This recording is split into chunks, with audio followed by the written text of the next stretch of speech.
Ihiwalay ang Mindanao sa Republika ng Pilipinas. Ang isinusulong ngayon ng grupo ni dating Pangulong Rodrigo Duterte. Hinamon din niyang magpa-drug test sila ng Pangulo na ayon sa kanya ay pumasok sa rehab sa Germany nung bago ang 2022 presidential campaign. Nakatutok si Argil Relator ng GMA Regional TV1 Mindanao. May hamon si dating Pangulong Rodrigo Duterte kay Pangulong Bongbong Marcos matapos ang pahayag ni House Speaker Martin Romualdez na isa publiko ng dating Pangulo ang kanyang pruweba sa akusasyong isa umanong drug addict si Marcos. Bakit ko iprueba? It is for him to sit in the Luneta Park, pakuha siya ng dugo doon, independent entity o doktor, magpakuha rin ako, sige, pati ako. Sila yan sa public office.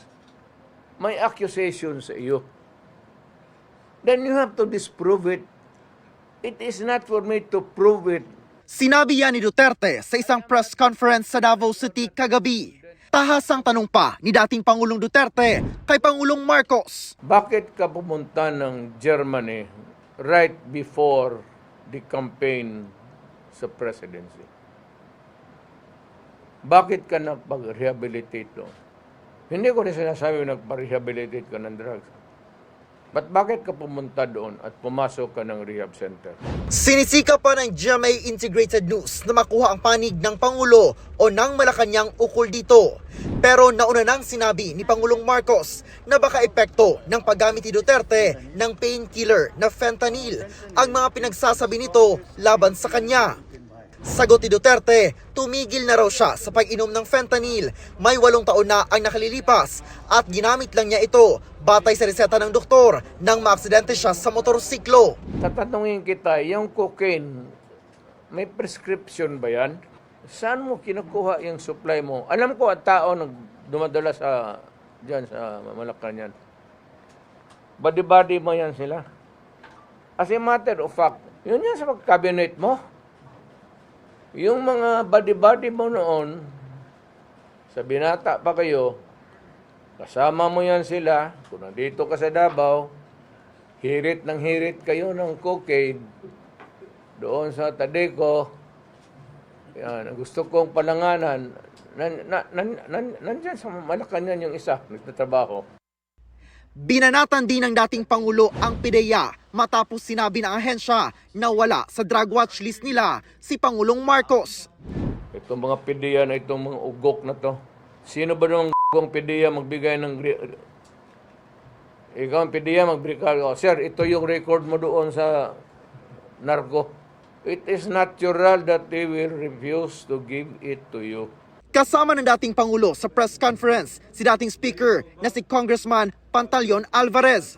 Sa gitna ng kontrobersiya kaugnay sa People's Initiative, may pinagugulong naman ang kanilang grupo na plano pa raw sa secession o paghiwalay ng Mindanao sa Republika ng Pilipinas. Si Bebot ang pinapadala ko.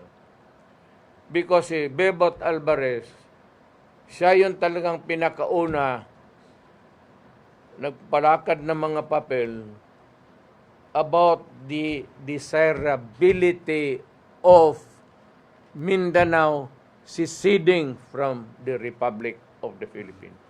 Kaya kung ganon lang naman kayo dyan sa Luzon, pati sa Visayas, bahala kayo. Lahat, nandito man sa atin lahat. We all give our resources to them. And Mindanao is rich. But you can come. Pag independent tayo, kung kayo ninyo, ako gusto ko talaga. Gusto ko na.